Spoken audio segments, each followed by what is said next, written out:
Konklusi, berdasarkan penilaian atas fakta dan hukum sebagaimana diuraikan di atas, Mahkamah berkesimpulan. Mahkamah berwenang mengadili permohonan aku. Para pemohon memiliki dugaan hukum untuk mengajukan permohonan aku. Permohonan provisi para pemohon tidak berdasarkan menurut hukum. Pokok permohonan para pemohon tidak berdasarkan menurut hukum untuk seluruhnya. Berdasarkan Undang-Undang Dasar Negara Republik Indonesia tahun 1945, Undang-Undang Nomor 24 Tahun 2003 tentang Mahkamah Konstitusi dan seterusnya dianggap dibacakan. Amar putusan mengadili dalam provisi menolak permohonan provisi para pemohon. Dalam pokok permohonan menolak permohonan para pemohon untuk seluruhnya. Alasan berbeda atau concurring opinion terhadap putusan Mahkamah Konstitusi aku, dua hakim konstitusi yaitu Hakim Konstitusi Arif Hidayat dan Hakim Konstitusi Eni Nurbaningsih memiliki alasan berbeda atau concurring opinion sebagai berikut. Alasan berbeda atau concurring opinion Hakim Konstitusi Arif Hidayat dipersilakan. Terima kasih Yang Mulia Ketua. Alasan berbeda, concurring opinion dari Hakim Konstitusi Arif Hidayat. Menimbang bahwa para pemohon melakukan pengujian formil terhadap proses pembentukan penafsiran pasal 169 huruf Q dalam Undang-Undang Nomor 7 Tahun 2017 yang telah diputus melalui putusan Mahkamah Nomor 90 Tahun 2023 sebagai berikut. Pasal 169 huruf Q Undang-Undang Pemilu dianggap telah dibacakan. Oleh karena bunyi pasal 169 Q Undang-Undang Pemilu selengkapnya menjadi sebagai berikut. Q, berusia paling rendah 40 tahun atau pernah atau sedang menduduki jabatan yang dipilih melalui pemilihan umum terhadap pemilihan kepala daerah. Di sisi lain, Mahkamah juga telah melakukan reformasi ulang terhadap pasal 169 huruf Q Undang-Undang Pemilu melalui putusan nomor 141 tahun 2023, meskipun amar putusan aku menyatakan menolak permohonan pemohon, tetapi terdapat politik hukum yudisial yang menegaskan bahwa pemaknaan Mahkamah terhadap pasal 169 huruf Q Undang-Undang Pemilu sebagaimana tertuang di dalam putusan nomor 90 tahun 2023 yang sudah disebutkan di atas. Terhadap pasal 169 huruf Q yang dimuat di dalam putusan nomor 141 tahun 2023, paragraf 3.14.1.3 yang menyatakan kutipan dianggap telah dibacakan. Berdasarkan putusan nomor 90 tahun 2003 dan putusan nomor 141 tahun 2003 di atas, Mahkamah telah memaknai pasal 169 huruf Q Undang-Undang Pemilu dengan menambahkan rumusan alternatif dari syarat berusia paling rendah 40 tahun sebagai berikut. 1. Pernah atau sedang menduduki jabatan yang dipilih melalui pemilihan umum termasuk pemilihan kepala daerah. 2. Pernah menjabat sebagai gubernur yang persyaratannya ditentukan oleh pembentuk undang-undang. Selanjutnya, Mahkamah menyerahkan kepada pembentuk undang-undang untuk memilih rumusan alternatif dimaksud. Artinya, kedua rumusan alternatif di atas merupakan wilayah kebijakan hukum terbuka. Pembentuk undang-undang apakah akan memilih opsi pertama ataukah opsi yang kedua. Menimbang bahwa isu konstitusional yang dipermasalahkan oleh pemohon tidaklah berkaitan dengan pengujian materi terhadap pasal 169 huruf Q Undang-Undang Pemilu yang telah dimaknai oleh Mahkamah, baik dalam putusan nomor 90 maupun dalam putusan nomor 141 tahun 2003, melainkan pengujian formil terkait proses pembentukan penafsiran pasal 169 huruf Q Undang-Undang Pemilu yang telah dimaknai oleh Mahkamah dalam putusan nomor 90 tahun 2023 yang dianggap oleh pemohon tidak memenuhi syarat formil berdasarkan Undang-Undang 48 tahun 2009 tentang kekuasaan kehakiman. Pasal 17 ayat 5 dan ayat 6 Undang-Undang Kekuasaan Kehakiman dianggap telah dibacakan. Dalam permohonannya, pemohon menyoal salah seorang hakim konstitusi yang tidak mengundurkan diri saat mengadili perkara nomor 90 tahun 2023. Padahal perkara dimaksud berkaitan erat dengan salah seorang bakal calon wakil presiden yang bermaksud mengikuti konsultasi pemilihan presiden dan wakil presiden tahun 2024. Sehingga putusan nomor 90 tahun 2023 mengalami catatan formalitas penyusunan pemberlakuan sebuah norma. Namun demikian, keberlakuan penafsiran pasal 169 huruf Q Undang-Undang Pemilu sebagaimana termuat di dalam putusan nomor 90 tahun 2023 telah dipertimbangkan dalam putusan Majelis Kehormatan Mahkamah Konstitusi nomor 2 dan seterusnya tahun 2023 pada halaman 331 yang menyatakan sebagai berikut dianggap telah dibacakan. Dalam prakteknya, pertimbangan putusan Majelis Kehormatan Mahkamah Konstitusi, penafsiran materi terhadap pasal 169 huruf Q Undang-Undang Pemilu telah dimaknai kembali oleh Mahkamah dalam putusan nomor 141 tahun 2023. Di situ tertulis 2024 diperbaiki. Sebagaimana diuraikan di atas. Di sisi lain, menurut saya, apa yang dipersoalkan oleh pemohon berkenaan dengan pengujian formil penafsiran atau pemaknaan pasal 169 huruf Q Undang-Undang Pemilu sebagaimana telah diputuskan oleh Mahkamah dalam putusan nomor 90 pun merupakan suatu peristiwa hukum yang baru di Mahkamah Konstitusi. Dengan perkataan lain, pemohon pada dasarnya menguji secara formil proses pembentukan putusan nomor 90 yang dinilainya cacat karena salah seorang hakim yang memiliki benturan kepentingan dalam mengadili dan memutus perkara 90 tidak mengundurkan diri sebagaimana ketentuan pasal 17 ayat 3 Undang-Undang Kekuasaan Kehakiman yang mengatakan seorang hakim wajib mengundurkan diri dari persidangan apabila terikat hubungan keluarga, sedarah atau semenda sampai derajat ketiga atau hubungan suami atau istri meskipun telah bercerai dengan ketua, salah seorang hakim anggota, jaksa, advokat, atau panitera. Yungto pasal 17 ayat 5 Undang-Undang Kekuasaan Kehakiman yang menyatakan seorang hakim atau panitera wajib mengundurkan diri dari persidangan apabila yang mempunyai kepentingan langsung atau tidak langsung dengan perkara yang sedang diperiksa, baik atas kehendaknya sendiri maupun atas permintaan pihak yang berperkara. Adanya peristiwa hukum berupa benturan kepentingan ini pun secara faktual telah terbukti dalam putusan Majelis Kehormatan nomor 2 tahun 2023. Putusan Majelis Kehormatan AGO tidak hanya merupakan wujud penegakan hukum atau rule of law, tetapi juga wujud penegakan etik atau rule of ethic. Sementara itu sebagai salah satu pelaksanaan amar putusan Mahkamah Kehormatan nomor 2 tahun 2023, Mahkamah dalam waktu 2 kali 24 jam mesti menggelar pemilihan ketua baru. Pada akhirnya melalui rapat musyawarah hakim oleh 9 hakim konstitusi telah menyepakati Yang Mulia Hakim Konstitusi Soehartoyo sebagai Ketua MK yang baru periode 2023-2028 melalui putusan Mahkamah Konstitusi Republik Indonesia nomor 17 tahun 2023 tentang pengangkatan Ketua Mahkamah Konstitusi masa jabatan 2023-2028.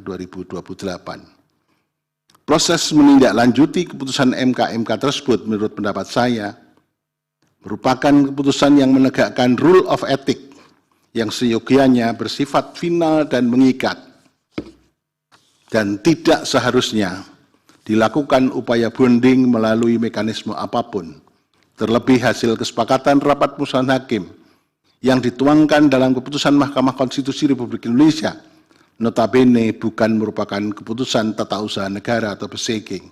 Ternyata masih tetap dapat dibatalkan oleh Pengadilan Tata Usaha Negara. Sebab definisi keputusan tata usaha negara berdasarkan pasal 1 angka 9 Undang-Undang 51 tahun 2009 tentang perubahan kedua atas Undang-Undang nomor 5 tahun 2018 tentang Peradilan Tata Usaha Negara adalah suatu penetapan tertulis yang dikeluarkan oleh Badan atau pejabat tata usaha negara yang berisi tindakan hukum tata usaha negara yang berdasarkan peraturan perundangan yang berlaku, yang bersifat konkret, individual, dan final, yang menimbulkan akibat hukum bagi seseorang atau badan hukum perdata.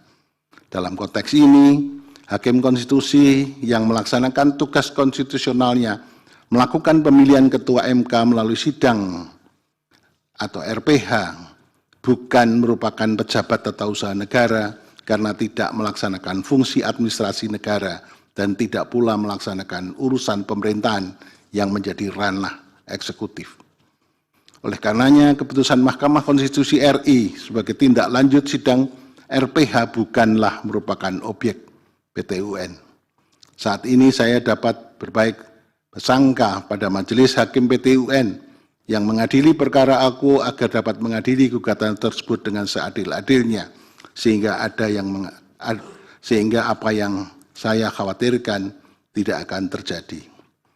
Pada bagian lain, apabila hakim yang memiliki kebenturan kepentingan secara langsung maupun tidak langsung tidak mengundurkan diri, maka implikasi hukumnya putusan aku akan dianggap tidak sah dan perkara dimaksud mesti diperiksa kembali oleh hakim dengan susunan majelis hakim yang berbeda.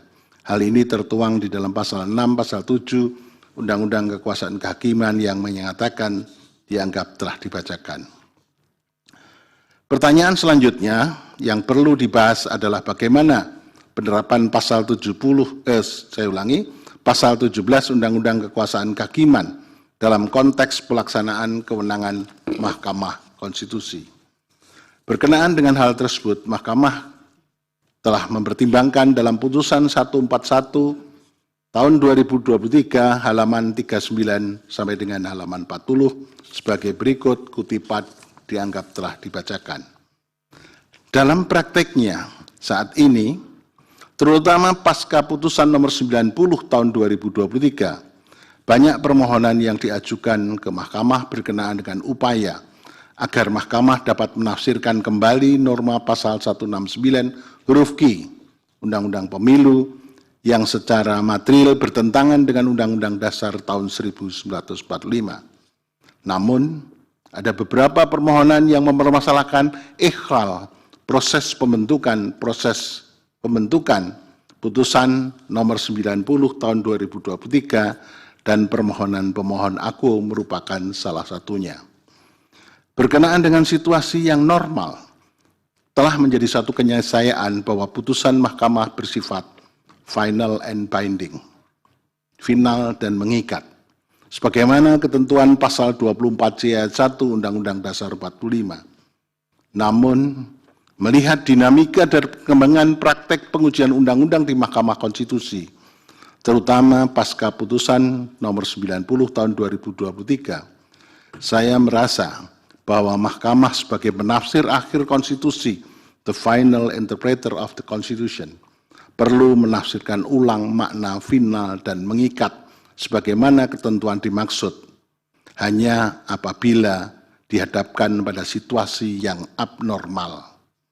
Definisi dan batasan dari situasi abnormal adalah situasi di mana Mahkamah mengadili suatu perkara ternyata terdapat dugaan kuat adanya intervensi dari cabang kekuasaan lain yang secara faktual maupun potensial merusak independensi Mahkamah dalam mengadili dan memutus perkara. Adanya hak ingkar hakim yang diabaikan. Hakim konstitusi yang memiliki benturan kepentingan baik langsung maupun tidak langsung tidak mengundurkan diri. Adanya kejanggalan dalam proses penanganan perkara dan adanya quorum pengambilan keputusan yang terkesan dipaksakan. Dalam kondisi yang demikian, masyarakat pencari keadilan dapat saja mengajukan pengujian formil terhadap putusan Mahkamah Konstitusi yang bermasalah tersebut dengan tidak mengikut sertakan hakim konstitusi yang diduga atau secara nyata memiliki benturan kepentingan atau conflict of interest dengan perkara akuo. Hal ini bertujuan untuk mengembalikan nilai keadilan yang terciderai, restoratif justice. Oleh karena suatu proses yang juga bermasalah dan inkonstitusional. Cara berhukum yang demikian merupakan cara dan hakikat berhukum dengan pendekatan hukum progresif, dengan mencari makna keadilan substantif dan keluar dari model dan gaya berhukum yang cenderung bernuansa positif, legalistik, formal. Dengan cara memecah kebuntuan, rule breaking, akibat pemaknaan yang cenderung rigid pada pasal 24C ayat 1 Undang-Undang Dasar tahun 1945.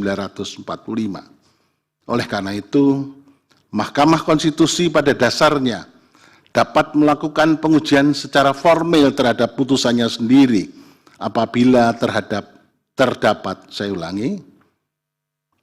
Mahkamah Konstitusi pada dasarnya dapat melakukan pengujian secara formil terhadap putusannya sendiri apabila terdapat situasi yang abnormal sebagaimana diuraikan di atas.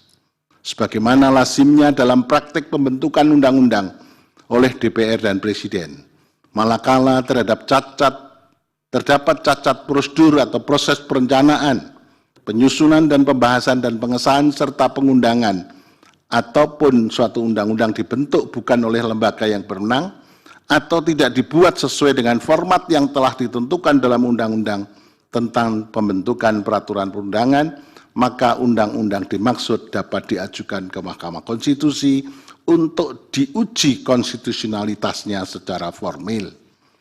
Begitu juga dalam lingkup peradilan Mahkamah Agung. Apabila misal terhadap hakim yang ternyata salah menerapkan norma, maka dapat diajukan upaya hukum kasasi, bahkan hingga peninjauan kembali jika ditemukan bukti baru atau novum.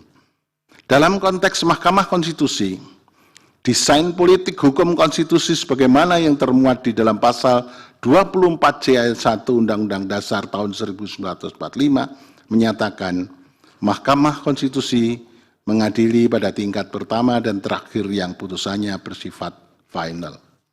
Artinya, tidak ada upaya hukum lain yang dapat diajukan terhadap putusan Mahkamah Konstitusi. Secara filosofis, pada hakikatnya, putusan Mahkamah Konstitusi didesain sebagai putusan yang final dan mengikat. Mengapa? Karena yang diuji adalah norma yang berlaku umum, erga omnes, dan mengikat seluruh warga negara. Apabila putusan mahkamah tidak bersifat final dan mengikat, maka tentunya akan berpotensi menimbulkan ketidakpastian hukum, manakala norma dimaksud tidak jelas statusnya, apakah konstitusional atau tidak. Sementara itu, norma dimaksud acap kali digunakan dalam proses pembentukan hukum, law making process, dalam proses penegakan hukum, law enforcement process, maupun dalam proses penyelenggaraan pemerintahan. Namun, manakala putusan Mahkamah Konstitusi secara nyata memuat cacat formil sebagaimana diuraikan di atas, maka perkara aku dapat diuji dan disidangkan kembali oleh Mahkamah Konstitusi tanpa mengikutsertakan hakim yang diduga berpotensi melanggar atau memiliki benturan kepentingan baik langsung maupun tidak langsung. Tentunya jika memang terdapat permohonan pengujian formil yang diajukan ke Mahkamah Konstitusi pasca putusan Enkasu. Putusan nomor 90 tahun 2023. Pertanyaan selanjutnya, bagaimana nanti jika terdapat pengujian yang berkaitan dengan Mahkamah Konstitusi sendiri, Enkasu pengujian undang-undang tentang Mahkamah Konstitusi? Pastinya, semua hakim berpotensi untuk memiliki benturan kepentingan, conflict of interest. Terlebih lagi terdapat terlebih lagi terdapat asas nemo iudex in causa sua, di mana hakim tidak boleh mengadili suatu perkara yang menyangkut dirinya sendiri. Di sisi lain, asas nemo iudex in causa sua ini juga pasti akan bersinggungan dengan asas ius coria novit, di mana hakim konstitusi tidak boleh menolak perkara yang diajukan. Untuk menjawab pertanyaan tersebut, saya akan menggunakan pandangan hukum yang progresif. 3 esensi pokok cara berhukum secara progresif yakni: 1. Hukum adalah untuk manusia, bukan manusia untuk hukum. Jika yang digunakan adalah manusia untuk hukum, maka manusia akan selalu diusahakan atau mungkin diusahakan untuk dapat dimasukkan ke dalam skema yang dibuat oleh hukum. Padahal hukumlah yang harus dibentuk sesuai dengan kebutuhan manusia. 2, menolak mempertahankan status quo dalam berhukum. Status quo dalam berhukum memuat makna bahwa hukum yang diaplikasikan untuk menyelesaikan segala macam problematika sosial adalah hukum yang bersifat positivistik, normatif, dan legalistik formal, sehingga menghasilkan hukum yang bersifat rigid dan kaku. Padahal dalam menyelesaikan permasalahan yang dihadapi, diperlukan hukum yang bersifat responsif, adaptif, luwes, sesuai dengan nilai keadilan yang tumbuh dan berkembang di dalam masyarakatnya. 3, mengatasi hambatan dalam menggunakan hukum tertulis. Disadari atau tidak, teks hukum boleh jadi tertinggal oleh perkembangan zaman dan dinamika masyarakat. Oleh karena itu diperlukan terobosan melalui penafsiran dan penemuan hukum, utamanya oleh pengadilan. Dalam konteks ini, mekanisme legislative review, executive review, maupun judicial review menjadi solusi menyikapi kebuntuan dalam berhukum. Selanjutnya, dalam menjawab pertanyaan di atas, maka kita tidak boleh secara kaku memandang keberlakuan asas nemo iudex in causa sua, juga asas ius corea novit. Oleh karena itu, harus mencari titik keseimbangan antara keduanya amat penting untuk dilakukan. Letak keseimbangan tersebut perlu diposisikan secara proporsional. Artinya, kita perlu memandang hal ini secara kasuistis, manakala perubahan Undang-Undang MK yang dilakukan terdapat unsur politiking yang kurang baik dan berpotensi melemahkan MK secara kelembagaan maupun merusak independensi serta imparsial hakim konstitusi, maka dalam posisi yang demikian, Mahkamah perlu melakukan judicial activism atas setiap upaya yang dapat melemahkan Mahkamah. Akan tetapi, jika tidak ada indikasi ke arah sana, maka Mahkamah perlu menerapkan judicial restraint. Disinilah letak esensi salah satu ajaran hukum progresif yang menolak status quo dalam berhukum.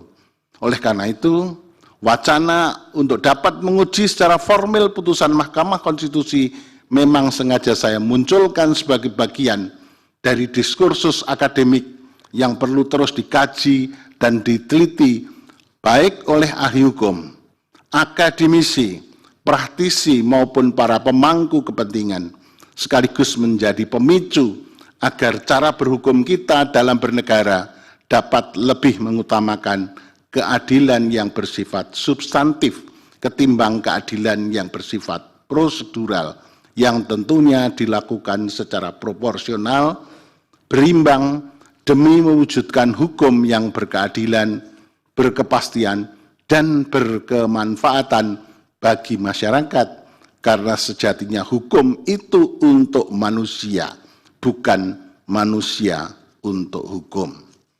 Menimbang bahwa untuk sementara ini, saya sependapat dengan mayoritas hakim yang menolak permohonan aku sesuai dengan amar putusan ini. Sebagai seorang hakim konstitusi yang sekaligus seorang akademisi, saya tergerak untuk memunculkan wacana pengujian formil terhadap putusan Mahkamah Konstitusi yang tentunya dilakukan oleh Mahkamah Konstitusi sendiri manakala terdapat situasi yang abnormal.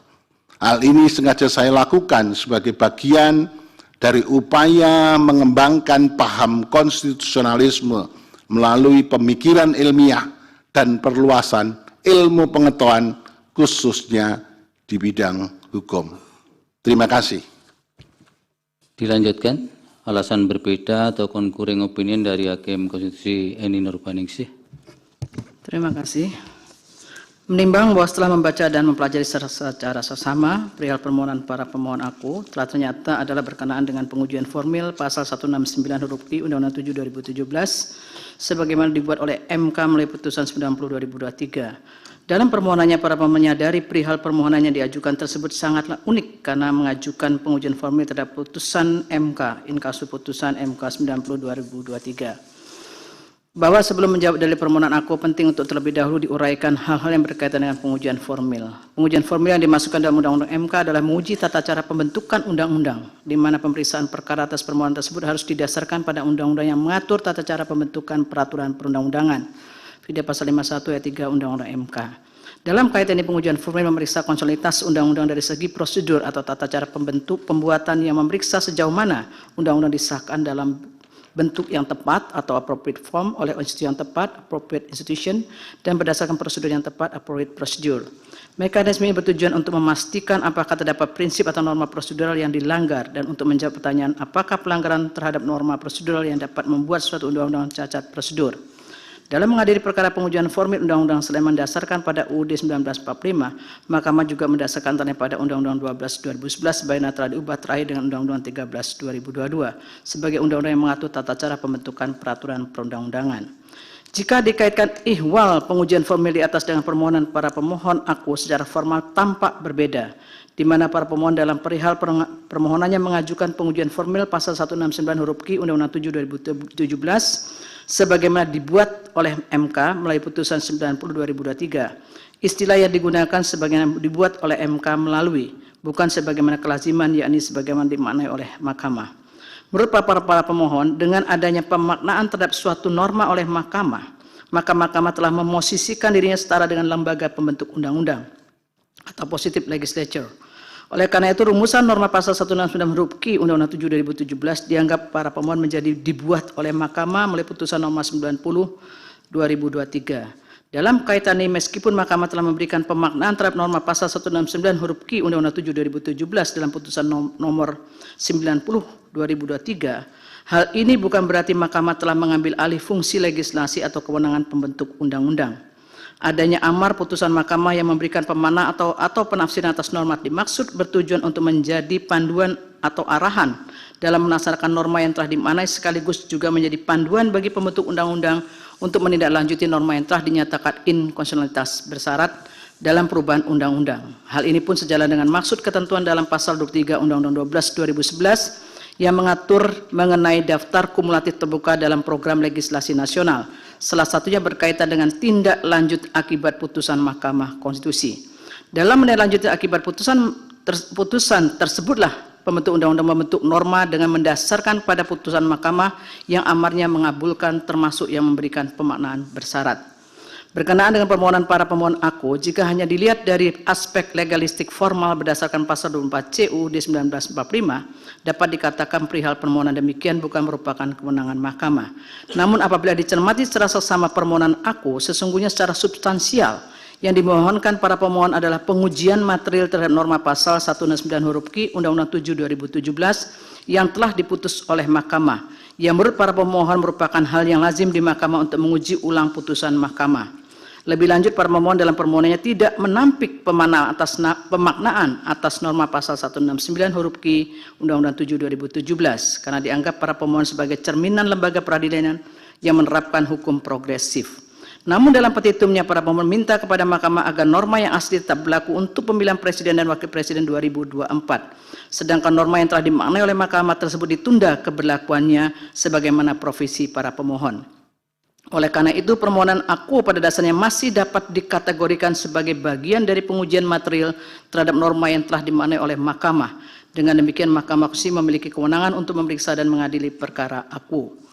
Menimbang bahwa para pemohon dalam petitumnya memohon kepada Mahkamah agar pembentukan pasal 169 huruf Q Undang-Undang 7 2017 yang menurut para pemohon sebagaimana dibuat oleh Mahkamah melalui putusan nomor 90 2023 tidak memenuhi syarat formil berdasarkan Undang-Undang 48 2009 dan bertentangan dengan UUD 1945. Bertalian dengan apa yang dimohonkan oleh para pemohon, pada prinsipnya putusan 90/2023 telah final karena langsung memperoleh kekuatan hukum tetap sejak diucapkan dan tidak ada upaya hukum yang dapat ditempuh. Sifat final dalam putusan aku mencakup pula kekuatan hukum mengikatnya, final and binding, vide pasal 10 dan 47 Undang-Undang MK. Sifat putusan yang final tersebut merupakan amanat pasal 24C ayat 1 UUD 1945 yang menjadikan MK sebagai lembaga peradilan yang tidak mengakomodir proses peradilan berjenjang yang mengandung esensi adanya peradilan secara bertingkat, di mana masing-masing mempunyai kewenangan untuk melakukan koreksi oleh badan peradilan di atasnya terhadap putusan badan peradilan pada tingkat yang lebih rendah sebagai bentuk upaya hukum. Dalam konteks ini, Mahkamah berperan sebagai pengadilan tingkat pertama dan terakhir yang putusannya bersifat final yang secara eksklusif memastikan konsistensi dan kesatuan interpretasi konstitusi. Artinya dari sudut pandang filosofis, MK tidak menganut prinsip peradilan berjenjang. Hal ini bersumber dari fungsinya sebagai penafsir konstitusi yang paling akhir. Oleh karena itu, Mahkamah merupakan lembaga peradilan di Indonesia yang memegang kata akhir dalam penafsiran konstitusi, sehingga hanya penafsiran yang diberikan oleh Mahkamah yang secara hukum mengikat dalam penafsiran konstitusi. Constitution, it is true, require a single authoritative interpreter subject to neither popular pressure nor electoral instability. Constitutional government requires in the judicial supremacy.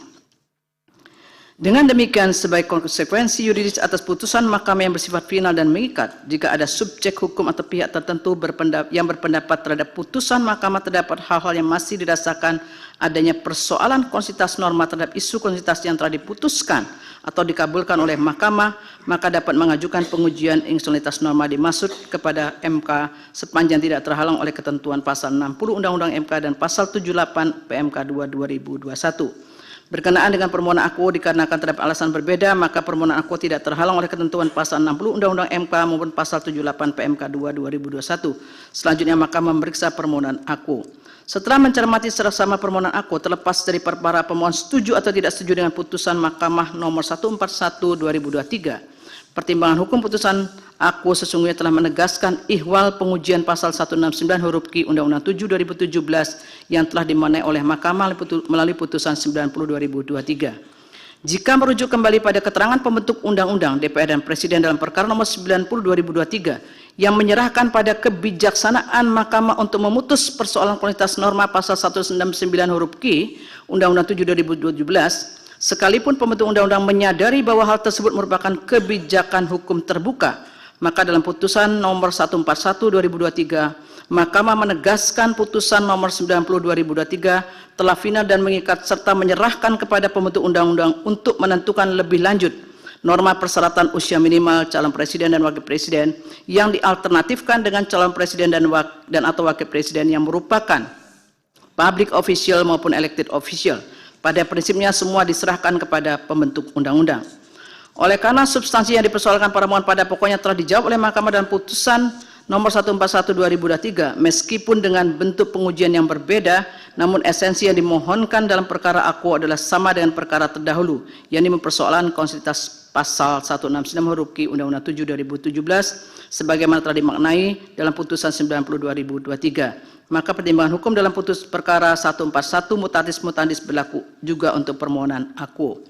Menimbang bahwa permohon juga mendalilkan yang pada pokoknya menyatakan keberlakuan pasal 169 huruf Q Undang-Undang 7 2017 sebagaimana dibuat oleh Mahkamah melalui putusan 90/2023 syarat akan skandal.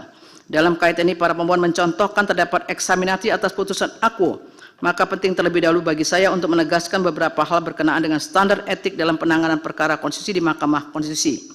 Berkenaan dengan standar etik tersebut, hakim konstitusi dalam pelaksanaan kewenangannya untuk memeriksa dan mengadili perkara tidak hanya harus memiliki pengetahuan yang mendalam tentang hukum dan konstitusi, tetapi juga harus mengedepankan perilaku yang tidak tercela dan sejalan dengan etika peradilan. Tujuan utama dari penerapan judicial ethics adalah untuk meningkatkan kepercayaan publik terhadap Mahkamah Konstitusi, dan menetapkan standar etika bagi hakim konstitusi serta memberikan pemahaman yang lebih baik kepada para pihak yang bersengketa dan masyarakat umum tentang pentingnya mendukung kemerdekaan penyelenggaraan kekuasaan kehakiman. Bahwa sejalan dengan azas penyelenggaraan kekuasaan kehakiman, Undang-Undang 48/2009 telah mengatur moral dan etika bagi hakim dan hakim konstitusi dalam menjalankan tugasnya. Nomenklatur hakim yang digunakan dalam Undang-Undang 48/2009 telah dinyatakan maksudnya adalah hakim pada Mahkamah Agung dan hakim pada peradilan yang berada di bawahnya dalam lingkungan peradilan umum, lingkungan peradilan agama, lingkungan peradilan militer, lingkungan peradilan tata usaha negara, dan hakim pada pengadilan khusus yang berada dalam lingkungan peradilan tersebut. Video pasal 1 angka 5 Undang-Undang 48/2009. Sedangkan nomenklatur hakim konstitusi adalah hakim pada Mahkamah Konstitusi. Video pasal 1 angka 7 Undang-Undang 48/2009. Namun apabila dicermati secara seksama, tidak sepenuhnya kedua nomenklatur tersebut digunakan dalam mengatur hakim konstitusi. Pada bab 2 Asas Penyelenggaraan Kekuasaan Kehakiman Undang-Undang 48/2009. Dikarenakan Undang-Undang 48/2009 merupakan undang-undang payung yang mengatur secara umum penyelenggaraan kekuasaan kehakiman, maka terhadap hal ihwal yang bersifat umum sepanjang tidak diatur dalam Undang-Undang MK dengan sendirinya menjadi rujukan atau dasar bagi hakim konstitusi dalam menerapkan asas-asas penyelenggaraan kekuasaan kehakiman. Dalam kait ini telah ditentukan dengan jelas bagi hakim konstitusi dalam pasal 3 Undang-Undang 48/2009 bahwa dalam menjalankan tugas dan fungsinya hakim dan hakim konstitusi wajib menjaga kemandirian peradilan. Segala campur tangan dalam usaha peradilan oleh pihak lain di luar kekuasaan kehakiman dilarang kecuali dalam hal-hal sebagaimana dimaksud dalam Undang-Undang Dasar 1945. Setiap orang yang dengan sengaja melanggar ketentuan tersebut dipidana sesuai dengan ketentuan peraturan perundang-undangan. Sementara itu dalam pasal 5 Undang-Undang 48/2009 menyatakan pula hakim dan hakim konstitusi wajib menggali, mengikuti dan memahami nilai-nilai hukum dan rasa keadilan hidup dalam masyarakat. Hakim dan hakim konstitusi harus memiliki integritas dan kepribadian tidak tercela, jujur, adil, profesional, dan berpengalaman di bidang hukum. Hakim dan hakim konstitusi wajib mentaati kode etik dan pedoman perilaku hakim. Dalam kait ini, Mahkamah Konstitusi telah mempunyai kode etik dan perilaku hakim konstitusi yang didasarkan pada The Bangalore Principle of Judicial Conduct 2002 dan ditambah dengan nilai budaya bangsa Indonesia yang dijabarkan dalam prinsip kearifan dan kebijaksanaan yang digunakan sebagai rujukan dan tolak ukur dalam menilai perilaku hakim konstitusi guna mengedepankan kejujuran, amanah, keteladanan, kesatriaan, sportivitas, kedisiplinan, kerja keras, kemandirian, rasa malu, tanggung jawab, kehormatan, serta martabat diri sebagai hakim konstitusi. Kode etik dan perilaku hakim konstitusi tersebut telah dideklarasikan dengan nama Sabta Karsa Utama pada tanggal 17 Oktober 2005 dan disempurnakan pada tanggal 1 Desember 2006 yang kemudian dituangkan ke dalam PMK nomor 9 2006 tentang pemberlakuan deklarasi kode etik dan perilaku hakim konstitusi. Sebagai kode etik dan perilaku hakim konstitusi, ketentuan-ketentuan disusun bertitik awal pada kesadaran bahwa citra peradilan dan kepercayaan masyarakat terhadap kekuasaan kehakiman yang merdeka sebagai benteng terakhir dan upaya menegakkan hukum dan keadilan sangat ditentukan oleh integritas pribadi, kompetensi, serta perilaku hakim konstitusi dalam melaksanakan amanah untuk memeriksa, mengadili, dan memutus perkara yang diajukan kepadanya demi keadilan berdasarkan ketuhanan yang Maha Esa. Dalam penanganan perkara konstitusi, peran hakim konstitusi tidak hanya terbatas pada interpretasi hukum dan konstitusi semata, tetapi juga memegang peran penting untuk menjaga kepercayaan publik terhadap Mahkamah Konstitusi dan putusan-putusannya. Prinsip yang terkandung dalam kode etik dan perilaku hakim konstitusi menjadi landasan moral yang tidak dapat diabaikan dalam melaksanakan tugas dan tanggung jawab sebagai hakim konstitusi, baik dalam memutus perkara maupun aktivitas di luar penanganan perkara, bahkan dalam kehidupan sehari-hari. Kepatuhan hakim konstitusi terhadap kode etik menjadi landasan untuk memastikan bahwa setiap tindakan dan keputusan yang diambil mencerminkan tanggung jawab hukum dan etika yang tinggi. Hal ini bukan semata-mata tentang penegakan aturan formal, melainkan juga tentang membangun iklim kepercayaan publik terhadap mahkamah. Hal ini sejalan pula dengan syarat negarawan untuk menjadi hakim konstitusi yang pada pokoknya adalah seseorang yang harus telah selesai dengan dirinya sendiri sehingga dapat mengabdikan sepenuh hidupnya untuk kepentingan bangsa dan negara. Video putusan MK 131/2023. Dengan berpegang teguh pada kode etik dan pedoman perilaku hakim konstitusi, tidak hanya soal benturan kepentingan atau konflik of interest yang harus dihindari oleh hakim dalam memutus perkara, tetapi juga berbagai hal yang akan menyebabkan terganggunya proses menegakkan hukum dan keadilan dalam putusan mahkamah. Oleh karena itu, untuk menjaga kepatuhan hakim konstitusi terhadap kode etik dan perilaku hakim konstitusi dibentuklah Majelis Kehormatan Mahkamah Konstitusi. Video pasal 27A ayat 2 Undang-Undang MK. Bahwa kembali pada isu sebagaimana didalilkan oleh para pemohon yang menyatakan pengujian terhadap pasal perkara 90/2023 syarat akan skandal. Terhadap hal tersebut, MK dan putusan nomor 2/2023 telah memutuskan berkaitan dengan dugaan pelanggaran kode etik dalam penanganan perkara 90/2023. Selain itu, dalam salah satu pertimbangan putusan MK aku dinyatakan pula bahwa putusan 90/2023 tersebut telah berlaku secara hukum de jure. Dalam hal ini, MK tetap menjunjung tinggi prinsip res judicata pro veritate habetur dan tidak memberi komentar bahkan menilai substansi putusan dimaksud oleh karena putusan Mahkamah bersifat final dan mengikat. Menimbang bahwa berdasarkan seluruh pertimbangan hukum di atas, Mahkamah berwenang untuk memeriksa dan mengadili perkara aku, namun berkaitan dengan substansi yang dipersoalkan oleh para pemohon pada pokoknya telah dipertimbangkan Mahkamah dalam putusan nomor 141/2023. Dengan demikian, meskipun Mahkamah berwenang mengadili perkara aku, dalil permohonan tidak berdasarkan hukum dan menyatakan menolak permohonan pemohon.